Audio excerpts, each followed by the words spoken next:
Good morning বন্ধুরা, আশা করছি তোমরা সবাই খুব ভালো আছো। আর বং ইন সাউথ ইন্ডিয়ার আর একটা নতুন ভিডিওতে তোমাদের সকলকে স্বাগত। আজ রবিবার, ছুটির দিন, তাই ভাবলাম কোথাও একটু বেরিয়ে আসা যাক। আর যেমন ভাবনা তেমন কাজ, সকাল সকাল উঠেই রেডি হয়ে নিচ্ছি আর এরপরেই আমরা বেরিয়ে যাব। ভিডিওর থাম্বনেল দেখে তো তোমরা বুঝতেই পেরে গেছো যে আজকে আমাদের ডেস্টিনেশন কোথায়। আর আজকে আমরা আমাদের বড় গাড়িটা ছেড়ে ছোট গাড়িটা নিয়ে যাব। অনেক দিন হয়ে গেল এই ছোট গাড়িটা নিয়ে কোথাও বেরোনোই হয় না, তাই ভাবলাম আজকে এই গাড়িটাকে নিয়েই যাই। আর যেহেতু বড় গাড়ি বার করছি না আর ডিস্টেন্সটাও খুব একটা বেশি নয়, তাই আমরা হেলমেট পরলেও কোনো রকম রাইডিং গিয়ার্স মানে জ্যাকেট বা প্যান্ট এগুলো আমরা ইউজ করছি না, যদিও গ্লাভস আর হেলমেটটা কিন্তু আমরা দুজনেই ইউজ করছি। আর সকাল 9:13 বাজছে আর আমরা এখন এখান থেকে রেডি হয়ে রওনা দেব। তো চলো ফটাফট রেডি হয়ে নিই। চলো রেডি হয়ে একবারে রাস্তায় দেখা হচ্ছে, আর তখন আবার তোমাদের সঙ্গে কথা বলবো। খানিকটা হাইওয়ের মতন দেখতে, তবে আমরা এখন চলে এসেছি হায়দ্রাবাদের ORR-এ। আর এই রোডটা এত সুন্দর, মানে তুমি এই রোডটা যেখানেই যাও সব জায়গাতেই তোমাকে একই রকমের বিউটি দেবে। মানে দুপাশে গাছ, কোথাও কোথাও পাহাড়, খুবই সুন্দর একটা রাস্তা। তবে মেইন যেটা ভালো লাগার জিনিস এই রাস্তাটায়, সেটা হচ্ছে এই রাস্তার কোয়ালিটি এত ভালো, মানে সেরকমভাবে গর্ত বা ভাঙাচোরা এক প্রকারের দেখতেই পাওয়া যায় না। প্লাস তার সঙ্গে হায়দ্রাবাদের অন্যান্য জায়গায় অ্যাক্সিডেন্ট রেটটা অনেক বেশি থাকলেও ORR সার্ভিস রোডে রেটটা তুলনামূলকভাবে কম। তবে বলতেই হচ্ছে যে রবিবারের রাস্তা কিন্তু বেশ খালি, মানে রবিবার বিষয়টা কিন্তু এখানে ফিল হচ্ছে সত্যি সত্যি। জানি না সপ্তাহের অন্যান্য দিনগুলোতে এই রোডটা ঠিক কেমন থাকে, তবে আজকে রবিবারে যখন যাচ্ছি তখন এত ফাঁকা যে গাড়ি চালাতেই ভালো লাগছে।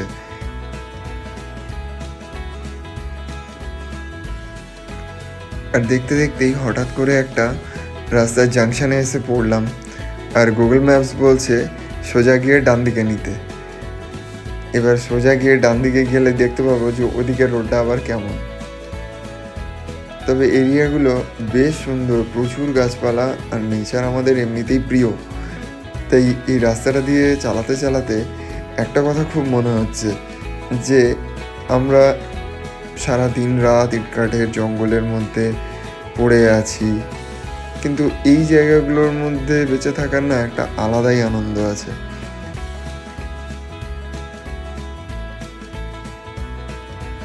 আর এখানে রাস্তাটা দেখো, সোজা রাস্তাটা গিয়ে মনে হচ্ছে কোথাও একটা মিশে গেছে আকাশের সঙ্গে, মানে এত সোজা।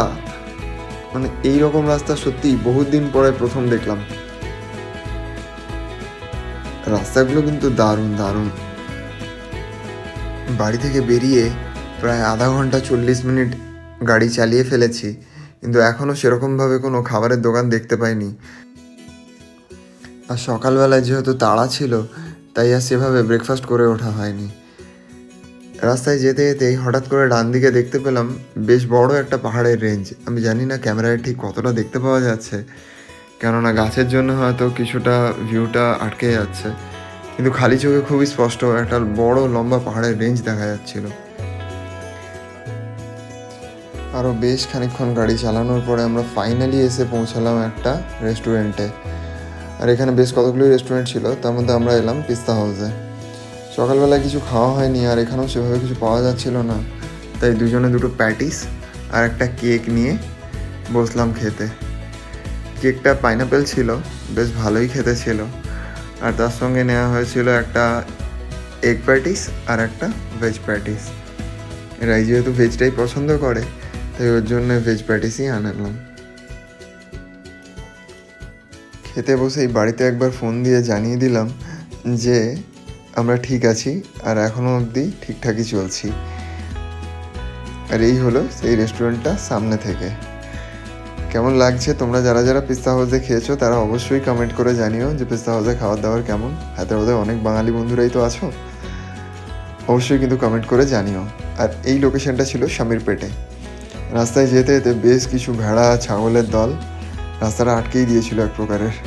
আর এই এখান থেকে শুরু হয়ে গেল একদম পুরো গ্রামের ভাইবস, মানে রাস্তার দুদিকে ধান জমি, কোথাও মাছ চাষ হচ্ছে। এই জায়গাগুলোতে যেমন দেখতেই পাচ্ছ নেট দিয়ে ঘিরে রেখেছে, ভেতরে মাছ চাষ হচ্ছে।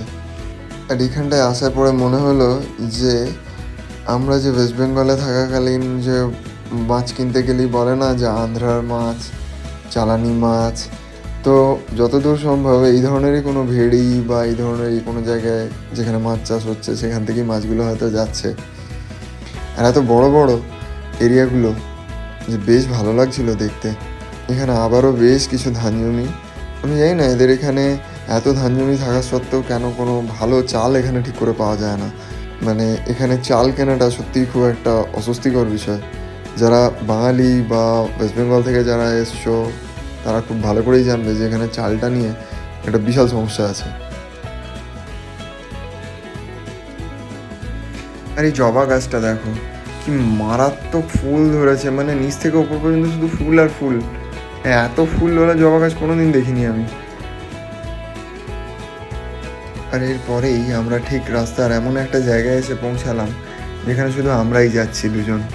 আর সেরকমভাবে কোনো লোকই রাস্তায় দেখতে পাচ্ছি না, না তো কেউ সামনে থেকে আসছে, না তো কেউ পেছন থেকে আমাদেরকে ক্রস করছে।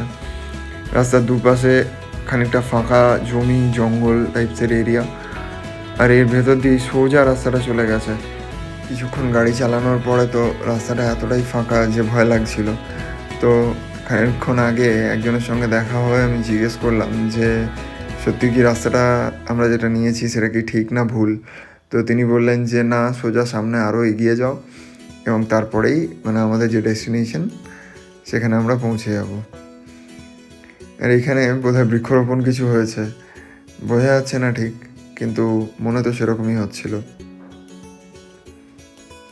তবে একটা কথা মানতেই হচ্ছে যে সাউথ ইন্ডিয়ার গ্রামগুলো কিন্তু সত্যি অপূর্ব সুন্দর, মানে ছবির মতন এঁকে দিয়েছে মনে হচ্ছে। এটা ল্যান্ডস্কেপ যত সুন্দর হতে পারে এখানে দাঁড়িয়ে দেখলে ঠিক সেটাই মনে হচ্ছিল যে মানে কেউ এঁকে দিয়েছে জায়গাটাকে। অবশেষে ফাইনালি আমরা আমাদের ডেস্টিনেশনে এসে পৌঁছালাম। আর এই একটা তেঁতুল গাছের নিচে আমরা গাড়ি পার্ক করে দিয়ে এখন যাচ্ছি ওপরে। মানে জায়গাটাকে দেখে মনে হচ্ছিল প্রথমে পাহাড়, পরে বুঝতে পারলাম যে না, পাহাড় নয়, পুরোটাই ম্যানমেড। আর এত রোদ, রাই একটা সুন্দর টুপি লাগিয়ে নিয়েছে মাথায়।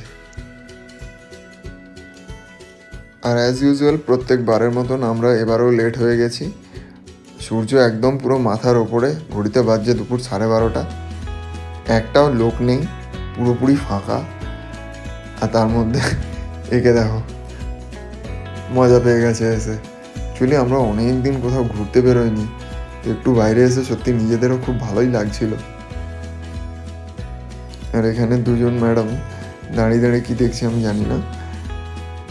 ও ওয়াও ওয়াও, এটা রিজার্ভার, সত্যি অসম্ভব সুন্দর। মানে তো পুরো সমুদ্র মনে হচ্ছে, ওপর থেকে কোনো একটা সমুদ্র দেখছি। কি বিশাল দেখুন জায়গা। এটা হলো একটা ম্যানমেড রিজার্ভার, যেটা কোন্ডা পোচাম্মা লেক নাম। আর পুরো এরিয়াটা নাকি 16 কিলোমিটার গোল করে, পুরো মানে 16 কিলোমিটার জুড়ে শুধু এই রিজার্ভার বা লেক যাই বলবেন। আর আমরা ওপর থেকে নিচে নেমে এসেছিলাম মানে রিজার্ভারের ভেতরে, যদিও এই জায়গাটা নামা একেবারেই অ্যালাউড নয়, পুরোপুরি রেস্ট্রিক্টেড। তবুও 2-4 জনের দেখা দেখি আমরাও ভেতরটায় নেমেছিলাম। আর ভেতরটায় নেমে যে এক্সপিরিয়েন্সটা হয়েছে সেটা অসম্ভব সুন্দর, মানে কোনোদিন ভাষায় প্রকাশ হয়তো করতে পারবোই না আমি। দূরে সমুদ্রের নীল জলরাশি যেমন আগে ছোটোবেলায় আমরা গল্পের বইয়ে পড়তাম, এটা তার থেকে খুব একটা কম বা আলাদা কিছুই মনে হচ্ছিল না। দুপুর গড়িয়ে বিকেল হয়ে গেল, এখন প্রায় 3-3:30 বাজছে। আর এখন ধীরে ধীরে কিছু মানুষের আনাগোনা শুরু হচ্ছে। আর এখন আমাদের এবার ওপর থেকে নিচে নামার পালা। অনেকক্ষণ ভেতরে ছিলাম, ওপরে ঘুরলাম, দেখলাম, জায়গাটাকে এক্সপ্লোর করলাম। এবার নিচে নেমে যেতে হবে। আর জায়গাটা কিন্তু সম্পূর্ণটাই গ্রামের মাঝে একটা ফাঁকা জায়গার মধ্যে বানানো। এর কাজ যতদূর আমি শুনলাম এখনও চলছে। আশপাশে প্রচুর জমি, যেখানে বিভিন্ন শাক সবজি ফল এই ধরনের চাষাবাদ চলছে। গ্রামের মধ্যে ফাঁকা জায়গা, সেরকমভাবে কোনো ডেভেলপমেন্ট নেই। তবে হ্যাঁ, একটা জিনিস যেটা আছে সেটা হচ্ছে নেচার। যদি এনজয় করতে চান, উইকেন্ডের একটা ডেস্টিনেশন কিন্তু এটা আপনাদের জন্যে হতেই পারে। স্পেশালি যারা হায়দ্রাবাদে আছেন তারা তো অবশ্যই আসুন, অ্যাটলিস্ট দেখে যান যে গ্রামটা কত সুন্দর আর এরিয়াটা বা মানুষগুলো কতটাই আপন আর ভালো।